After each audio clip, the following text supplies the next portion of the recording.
the idea to do a dining hall review. There's two main dining halls on campus, so we had them go head to head. So for the students who were fiercely on Team DeWick or Team Carmichael, we had a response call for which team are you on? And we got some really good responses from alums because people still felt very loyal to one or the other. It's like we had one student just like literally didn't even show any footage from the dining hall, but just recapped his dinner. And everyone loved it. Welcome to the EverTrue Innovators podcast, where we meet the innovative voices behind the ideas moving fundraising forward. Hannah, Tufts is proof that when you hand students a mic and the camera, they'll surprise you. Yeah, like Henry and Sophie turning move-in day into alumni gold.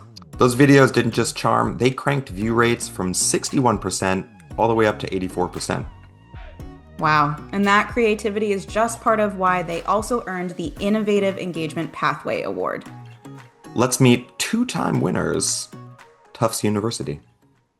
We like to start these interviews off just for each of you telling us a little bit about yourselves and your backgrounds. Maybe Erica, we can start with you and then go from there. So yes, I'm Erica Lennon. I've been at Tufts for 6 years now on the annual giving team. I lead the frontline team. I work closely with Ciara and Andrea, who will, I know, introduce themselves, but really focus on those solicitation stewardship strategy for our annual fund donors. My name is Andrea Klos. I'm an associate director of gift planning. I've been at Tufts for a little over 3 years now. I sit directly on the gift planning team, and I have the pleasure in my role of collaborating very closely with my wonderful colleagues on the annual giving team. So thanks for having me today. And then I'm Ciara Burke. I'm the associate director of digital fundraising and marketing on the central annual giving team. So I work on all the mass appeals, mailings, emails, website text, all those good things for mostly our undergraduate alumni population, but also university-wide for giving days and any marketing extras. I've been a ThankFu user for probably 10 years at least. Well, thank you for being with us from the start. I think we're maybe an 11-year-old. Yeah. Company. In fact, back in the day when we were a company of 4 people, I remember designing a Tufts envelope. So thank you very much for being with us for so long, and thank you for being with us today. Jumping into the official questions and kicking off with our warm-up question that we always do, maybe we can go in reverse order, starting with Ciara for this one. The question is, what is one piece of conventional wisdom about fundraising or donor relations that you secretly disagree with?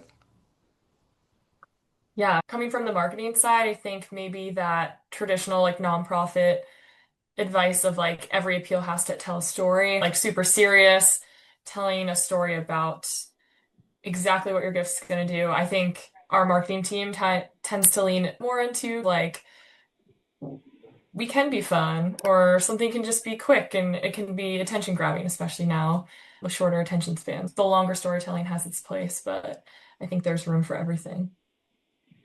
True.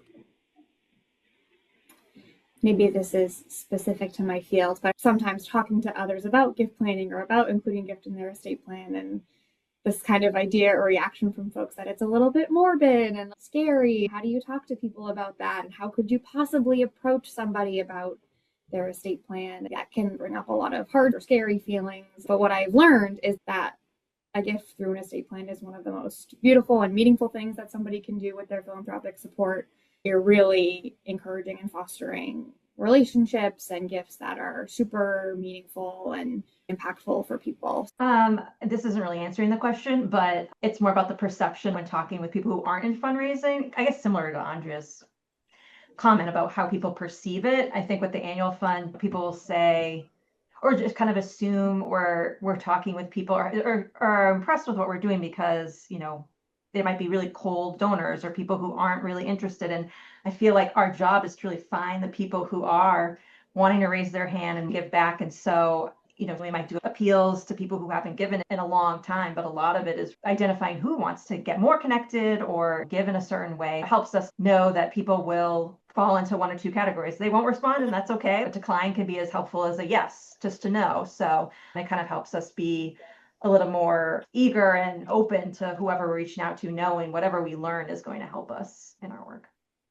It's a great attitude. I actually do have a quick follow-up question for Ciara. Are you drinking a strawberry watermelon polar seltzer?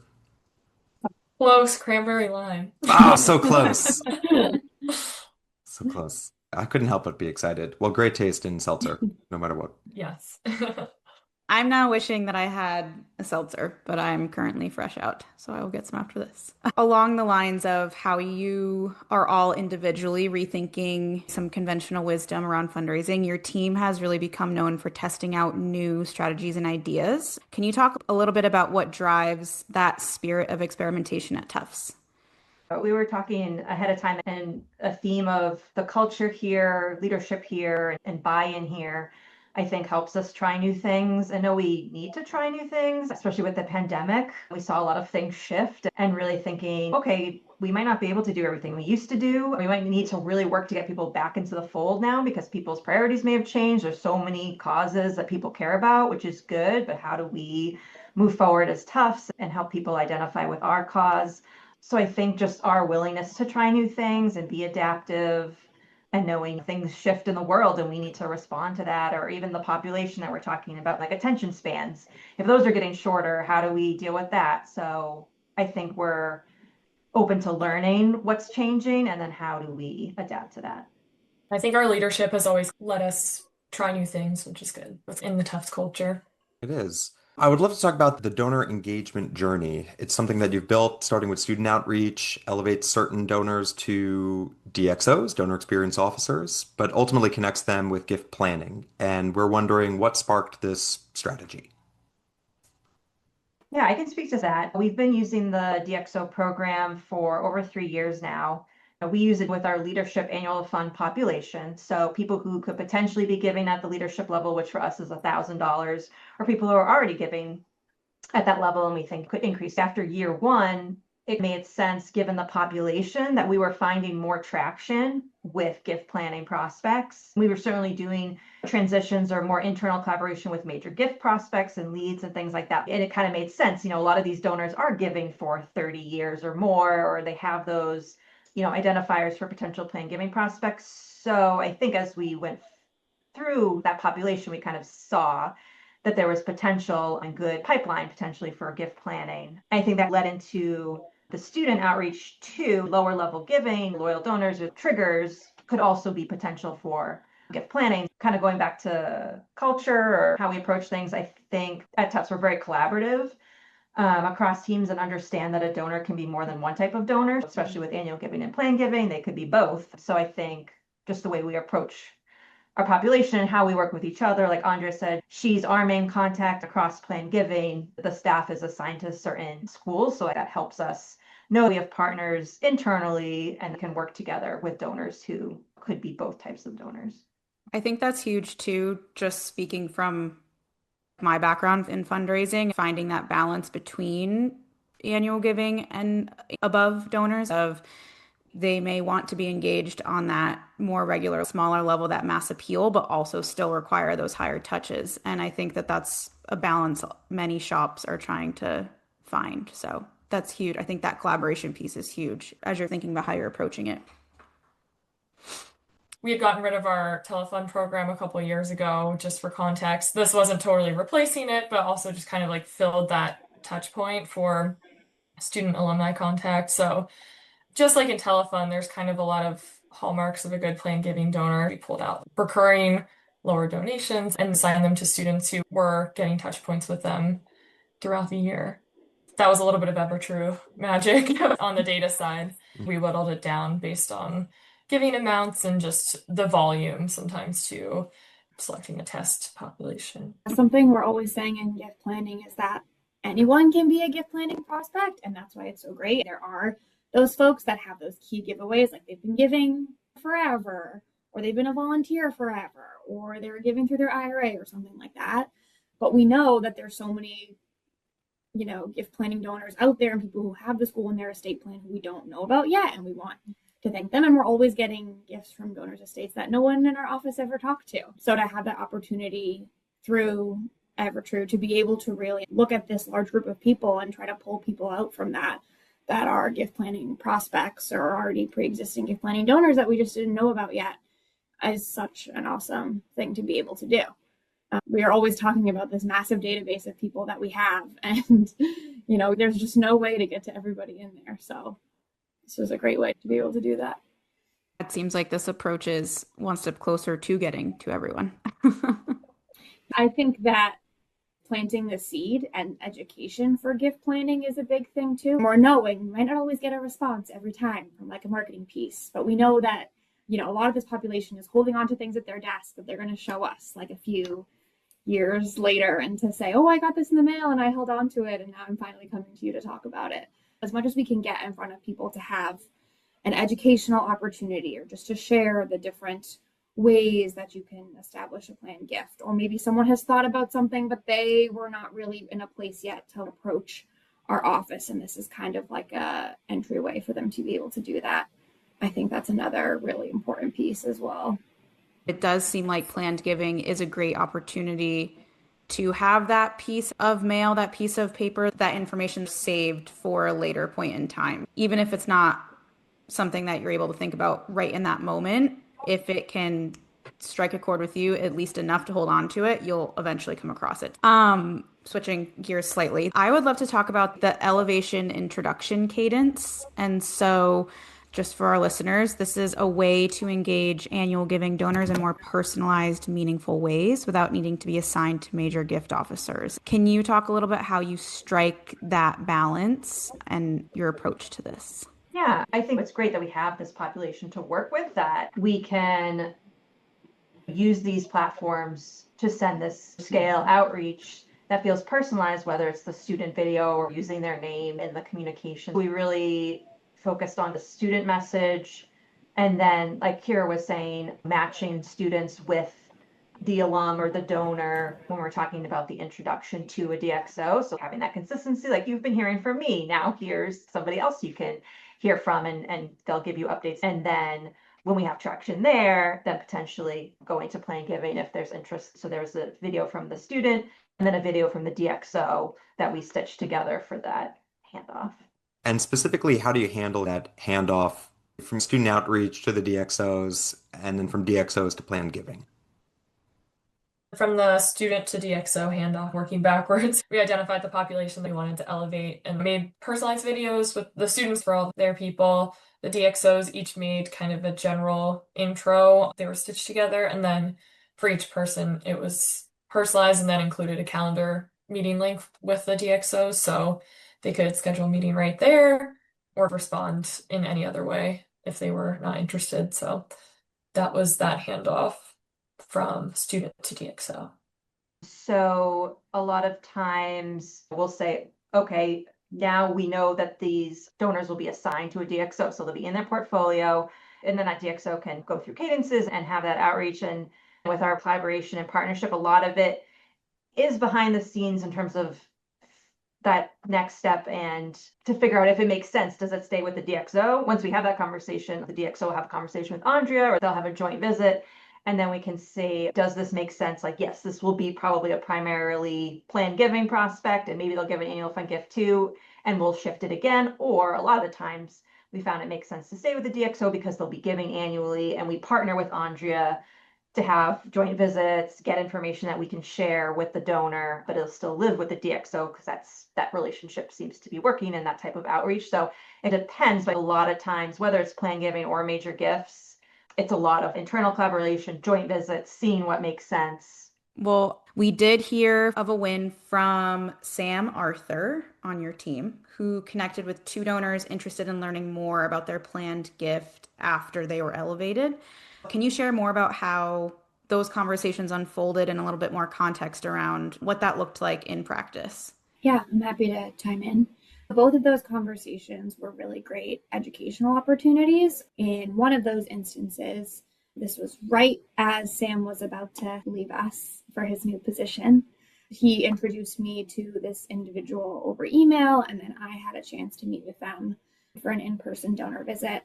They sat down at the meeting and they're like, I'm sorry to tell you, the estate planning arrangement that I was going to make with a planned gift for Tufts was just too much for us. And they had all these crazy rules and like all of these things that we just didn't want to do. I asked her to tell me more about that arrangement, the challenges, and why it didn't happen, and all of those things.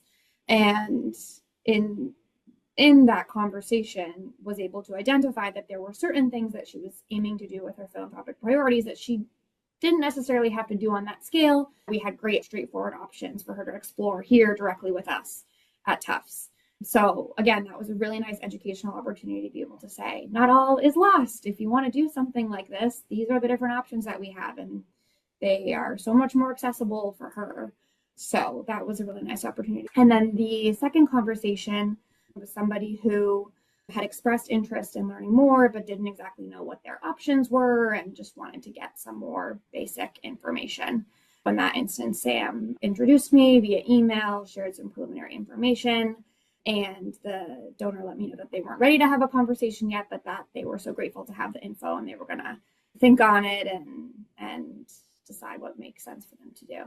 Both of those were really great opportunities and exactly the kind of thing that we especially want to do in gift planning. I imagine it's really helpful just for you going into those conversations, knowing that you're not starting from the ground level, that they have that baseline knowledge and you're able to kind of get into maybe a little bit more of the specifics versus kind of starting from scratch. Definitely. And I also think that kind of trust to engage with people, especially donors, it comes from whenever I'm stepping in here, it almost always is after either Jess or previously Sam, have already built these relationships or they felt connected to that. But it's so nice that there is this foundation and connection and relationship that's already built in there. The level of comfort for a DXO to introduce me and the donor in turn saying, oh, well, I know Sam or I know Jess. And so I'm like, I'll meet this person, because that's not always the case, as we've been saying. So yeah, it's huge.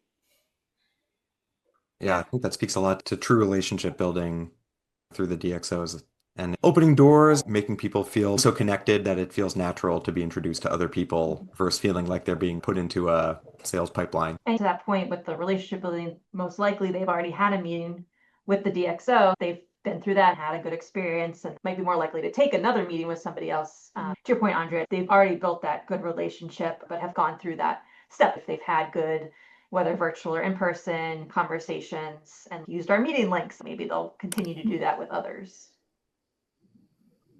Yeah, absolutely. While we're still talking about wins, I actually want to roll into a student win. Two of your students, Henry and Sophie, created move-in day videos for donors, and we thought these were a really fun twist on traditional outreach. We also heard there were some amazing results from them. I was hoping you could tell us a little bit about those and your thought process behind changing up the format and what you wanted these videos to feel like for your alumni. Yeah, so I can speak to that. So when we first posted the Canvas creator job description and what we had heard about it, and even in the name creator, like it kind of lends itself to being an influencer or content creation. We got a couple of good students who were super interested in video editing or video production. And once we started up the program, it kind of just was like straight to camera scripts and a lot of stewardship and a lot of thank yous or direct asks to camera, which is great and they serve their purpose. It's very helpful when you are planning out month by month and like what everything lines up with. But we also kind of wanted to get back to that creator side, especially like we had students who had expressed an appetite for that kind of video. So when we came back in the fall after about a year, we wanted to give them the opportunity to do that, especially the more experienced campus creators, the ones who we had hired from the jump. And we thought Move-In Day would be a perfect opportunity to showcase that because everyone kind of has a different experience. All alums went through it or have a student going through it if you're a parent. So it was a good time of year to capitalize on that. I kind of just gave the direction to the students of create anything you want about Move-In Day and, within reason, edit it yourself or come to me for help with editing and let them run free with it. So we got some good videos out of it. I found Henry and Sophie in particular have been the ones wanting to do more creative videos or concept and edited videos together. So that worked out. I'm glad it worked for both of us. Especially building that kind of trust with the students and letting them be themselves, be more creative. And that's actually what I'd love to talk about. A lot of schools and organizations we talk to end up facing burnout issues with students recording videos, especially when they're very straightforward asks or quick thank yous, things like that can burn them out. So we're wondering, how did you giving your students more creative freedom change that game a bit? And then additionally, for a lot of folks out there that might be listening and think, okay, I'm willing to let the students be themselves. I'm willing to let them have a little bit more creative freedom, but I want to make sure I'm ensuring quality control and, nothing Mhm. inappropriate or something like that. How do you handle that? So kind of the positive and then also making sure everything still feels right, like, on your mission, essentially. Yes, to speak to burnout as well, I think traditionally we had done kind of like a hi first name, thank you for whatever, and then like just doing it where it's like you're just saying the first name and then most of the script is the same. When I saw that there were giant stewardship files, or if we were doing a cultivation video or an add-on to some reunion announcement or other video going out through the year, I just had them do one-to-many videos. I knew, especially in the fall, like around midterms or even getting towards spring, they just would not have time. It would be so boring for them. So if I figured if it wasn't a value add and we could cut it to a one to many, it would just be them saying, hi, my name's Ciara. This is what's happening. And then that way it wouldn't have to be just one name. And that would also save some time on editing captions. That was helpful for burnout, especially for scripts like stewardship that maybe weren't rotating every month. And giving them freedom, making sure that it's still quality controlled. I think like you have to give them direction and stay up with deadlines. We're very lucky. Most Tufts students are pretty responsible, so I trusted that they weren't going to do anything inappropriate. Also, I just checked in with them through the process or before the due date to make sure they had an idea or if they needed help with anything that they were all set. I think most managers of the tool, or if you're working with students, you kind of have you have final say in like looking at the videos, editing before they get sent out. So just making sure you're continuing to do those tests. It's hard when you have a high volume of videos, but that's where I found Of course. the one-to-manys to be helpful as well if you don't have a ton of people who can review. One piece that I think is also really unique when you were speaking about how you work with the students is the element of if they're comfortable with it, editing their own content together. I just think that's something that, especially with this generation of students, it does come so natural. I think you had mentioned that even just in the name of being a campus creator, like that is something that creators are everywhere on social media. So I do really think that that's a way. I'm thinking back to I had a social media ambassador program at UConn like 6, 7 years ago at this point. And I'm just thinking back to how that program may have looked if I were able to say, okay, you have all of these tools at your disposal, you're already using them. So what you can do for Tufts, for, whichever university you may be working for. I just think that's a really, as I'm reflecting back on how things have maybe changed and how you can lean into it a little bit more. That's huge. Later in the year, I think maybe even after we received the award, Henry had the idea to do a dining hall review. There's two main dining halls on campus, so we had them go head to head. So for the students who were fiercely on Team DeWick or Team Carmichael, we had a response call for which team are you on? And we got some really good responses from alums because people still felt very loyal to one or the other. I Yeah. love that so much. I was gonna say, if it's not a huge pain in the butt, please send the review. I would just love to see Yeah. it. I'm picturing an influencer style. I went to campus's Yeah. hottest new dining spot. You will not believe the Yes. burrito roll-ups here. Something like that. It just would be so great. Yeah, it's funny, of course, when you work with students, you're like, oh, this is great. They know what they're talking about. But then it's like always some of them are going to get to the deadline and then realize. So, like, Yeah. but it's funny because some of those perform the best. Like, we had one student just like literally didn't even show any footage from the dining hall, but just recapped his dinner and Yeah, everyone yeah. loved it.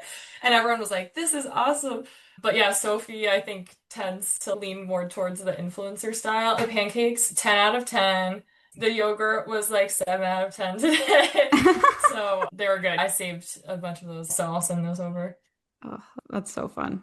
And I think I as it reminds me that things like that can really appeal to alumni, like things that everybody remembers or simple things. We definitely are always learning like what's happening on campus, like big picture things, what's happening globally and how's that affecting campus. But knowing, like you need to know a lot, but seeing like item or topics like a dining hall or moving in are simple. Those And everyday people, things everyone has to go through. yeah, and if that's what's getting people responding and that can help them start being engaged. I think it's a good reminder of all the different topics and all the different ways people might be interested in engaging with whatever university it is. Mhm.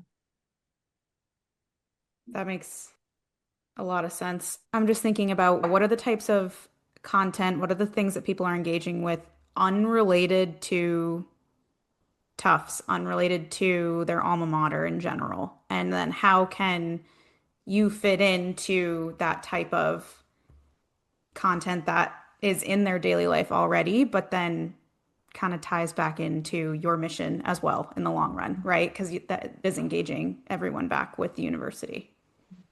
Yeah, exactly. And that's something our marketing team that I'm part of like really thinks about, like what are people engaging with outside of like higher ed or nonprofit marketing that we're looking at all the time and that we're in the world of. But yeah, and obviously the students are tapped into that too. It ties back to being allowed to have that kind of creative freedom because I know, speaking from experience, how hard it is to get approval to do some ideas that maybe seem like they're not exactly what has been done before or, feels a bit more out there or risky. When you're thinking about everything else that you're consuming, it's like, no, people just want to be able to have, a feel good video pop up in their inbox or, in the dining hall debate, like where do they stand kind of a thing. I just think being able to have that ability to be creative with it is huge. You have touched on the ultimate goal of this question already, but I do want to shout out that the view rates on the move-in day videos had jumped from 61% to 84%. That is a huge lift. So I know we've talked about what made this resonate with alums so much, but what do you think about this campaign specifically resonated more than some of the previous campaigns? Yeah, I think it was something different in the inbox. The thumbnail was probably them in a different location, which is something that we've talked about. It wasn't just them to camera. I believe there was maybe an add-on that like some of them would have had a student to camera, but it's just like different subjects, not just thank you or asking for a gift. So it's just something a little bit different in the inbox. To be fair about controls and stuff, it was in September and the students had only been sending stewardship videos throughout the summer. So it's probably the first video they had gotten from students in a while. We also hired a couple new students, so it may have shifted some portfolios. Something may have been something new for a couple of our constituents. So that also could have played a part in the open rates. But yeah, we usually have pretty good open rates on the thank yous with the students with the thumbnails. That's great. Awesome. Yeah, the thumbnail, it's very compelling, it's very fun. I'm just actually curious, have you ever experimented with putting people's names in the thumbnail if it's a one-to-one video, maybe on like a little whiteboard, something like that? That was something that we never experimented with. I think we just, again, interest of time. But I always thought that that was like I think for DXOs, that would be like really a really nice personal touch point. But usually we're working with groups that were maybe a little bit too big Yeah. for cultivation size. I know we've heard that on the DXO side too, of switching it up on the camera side. So it's not just you and your normal background, if you're somewhere else and showing people, or if you're thanking somebody for their gift and you're there, whether it's like you're by athletics or by a certain building, like to make it a little more personal. I could say as a recipient, if I got a thank you and there was a thumbnail and a student was clearly in the dining hall and it's just a few seconds of them lifting up the special of the day, I'm clicking that video. I'm intrigued. Mhm. I want to know. Was it good? I bet it was pretty good. I feel like we could keep chatting about a lot of these things. But I am here with our final wrap-up question. Ultimately, we would love to know what advice you would give to other schools, other teams that are looking to personalize their donor engagement at scale. Any takeaways from these campaigns that you've shared so far or beyond? We would definitely love to learn more about that. Or if you have any tips and tricks with the tools like Signal or ThankView that you've used as well, but just in general would be great too. I think we talked about utilizing the calendar of other events on campus. Like we said, either big scale things or just like, it comes up every year, reunion weekends, commencement, move-in day, and just making sure you're getting good content for use and like maybe that you can repurpose throughout the year that maybe feels new to certain groups, and maybe personalized, even if it's not like by name, and just getting more good content to use throughout the year makes them feel updated. Also kind of basic, but all of the the platforms like thank you. It makes it easy to merge in extra fields. So even if it's just a thank you for a recent gift, we use it sometimes for crowdfunding campaigns. So it's like a really specific group giving to like Club Frisbee, whatever, and it's just merging in that team name.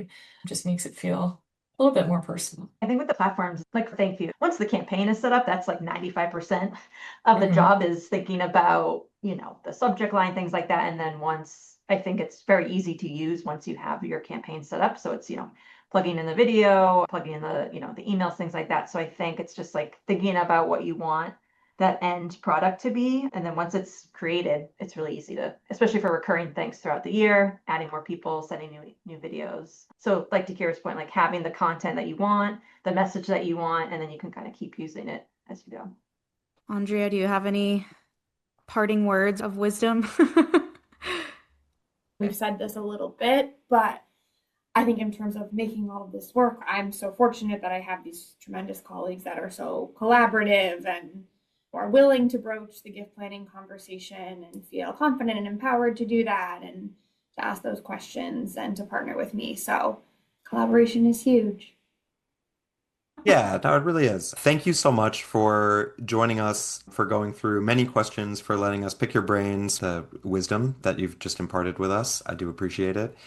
This has been really helpful. It's been great to dive in. I think a lot of our listeners for the podcast here are going to be able to take away some pretty actionable strategies. I do hope that they give their students a lot more of this kind of freedom. Some of the ideas that you've thrown out were already really fun in terms of usage for engagement and also really successful. So congrats. I hope you popped a bottle of bubbly or at least a polar seltzer.